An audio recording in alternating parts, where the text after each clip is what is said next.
Dela writes, my MVVs, welcome.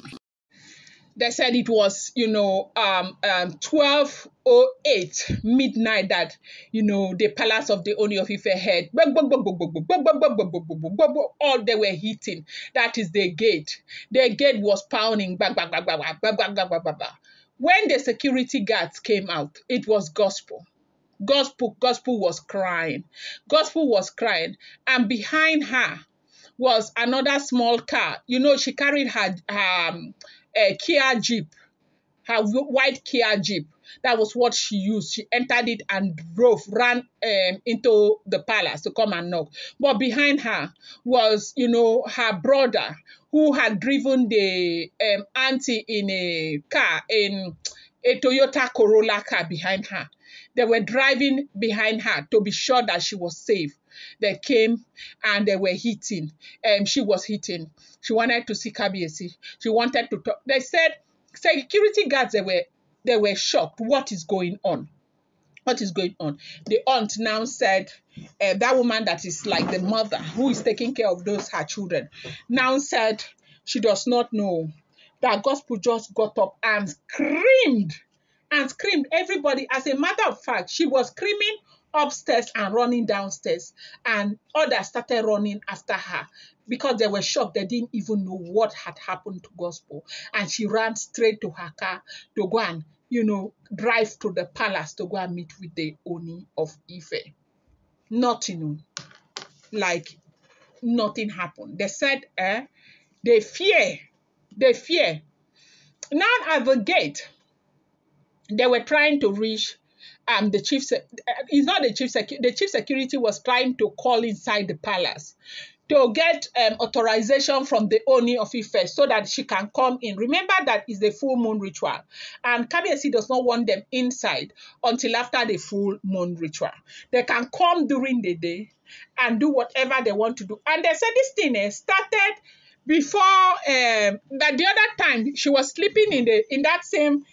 During the day that she had a meeting with some people, she now decided to take a nap in that open area. This scream, that they heard it first during the day, that she screamed during the day. But this one was not as, as heavy as this one that happened. That was what happened. So the chief security was busy being on the phone, trying to get them inside the palace so that they can find out if Kabiyesi would want the gate open so she can come in, because no matter what you say or think, she's still the wife of the Ooni of Ife.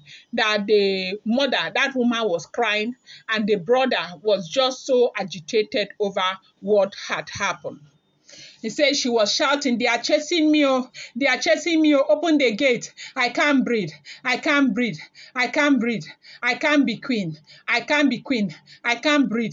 I can't be queen. I can't breathe. That was what she was saying. They say palace guard at first assumed it was a medical emergency, but when they saw the desperation in her eyes and the fact that she was, pounding violently on the main, palace gate, begging for entrance into the inner royal compound, they knew something deeper was unfolding. Gospel had been spiritually tormented in her sleep. Witness says she was heard muttering names in her sleep all day, leading up to the night. Names of Ghanaian river spirit, the priestess who rejected her offering, and even Queen Naomi. She had tried to hide it, even requested herbal bad mixture and incense to calm her dreams, but the warning from the Ghanaian shrine had not been empty. The gods had begun to collect. Okay, that was what happened during the day. You heard that this thing had happened in the palace.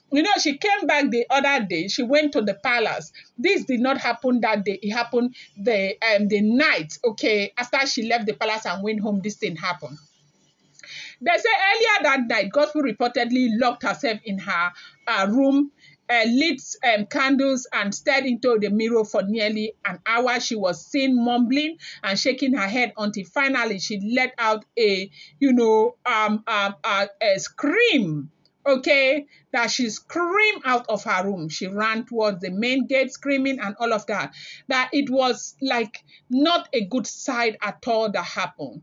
Those guards, when they saw her like that, they rushed to subdue her, but not before she dropped to her knee at the palace gate, sobbing uncontrollably. One guard described her tears as a mix of fear and madness. Her voice broke as she said, I swore before the shrine. I told them I would replace her. I made a vow in Ghana, but they came tonight. They entered my dream. They entered my room. They entered my life. They want to buy me. Within minutes, what reached the Ooni of Ife? Okay. They said when Kabiyesi, when this thing happened, Kabiyesi asked them to open the gate for her to enter. That they should open the gate. They should open the gate. Kabiyesi authorized them immediately to open the gate. Of course, what do you expect? He is king and this is his wife. No matter the situation, they are still married to him. They said the palace was in shock. A wife known for her elegance and pride was now crumbling in debt, confessing spiritual crimes and begging for protection. The Ooni of Ife did not did not do anything, only sent his guard to subdue her and bring her in, and that was all they did. So they said, when gospel reached Kabiyesi, she tried to grab his leg, crying, Kabiyesi, forgive me. And then Kabiyesi removed his leg and all of that. And then came word that chilled the entire palace to its core. They said, they only looked down at her and said, none of you will die in my palace. But you will buy yourself trying to fight Naomi, and still you will never succeed. The gods have come for you and more on the way. They are coming for you. I warned you. I warned all of you. You're too stubborn to listen. Those words were not, angry. It wasn't just about anger. They were calm. They said Kabiyesi was calm, final, and laced with spiritual weight. Everyone present could feel the vibration in the airship. The guards, the aides, even the chiefs who arrived later, spoke no word because they were shocked at what came out of Kabiyesi's mouth, that none of them would buy inside his palace, but they would buy themselves trying to undo Naomi, and nothing will happen. The gods have come for gospel, and they will continue to come. It was later they called Iyanifa. Iyanifa came and told them that this is coming from what she did in Ghana. When they told her to leave, she did not leave. They locked the inner chambers, the inner shrine. She was there, and she allowed the priestess to walk away from the shrine, leaving her there by herself. She does not know that she was leaving that place with very angry energies, and these are the energies that are tormenting her. You think that you carry your stubbornness from here and go there. It was then that the aunt now came and narrated everything that happened there in Ghana. Not knowing that Iyanifa, they had seen everything a day.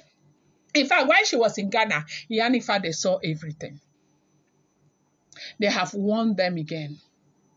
Tell her, let nobody come and buy because of Queen Naomi, because they will buy and Queen Naomi will still be alive, enjoying her life. Going to bring you more updates. Do not forget, these are all alleged, rumored, and verified information making the rounds on social media and should not be seen as fact.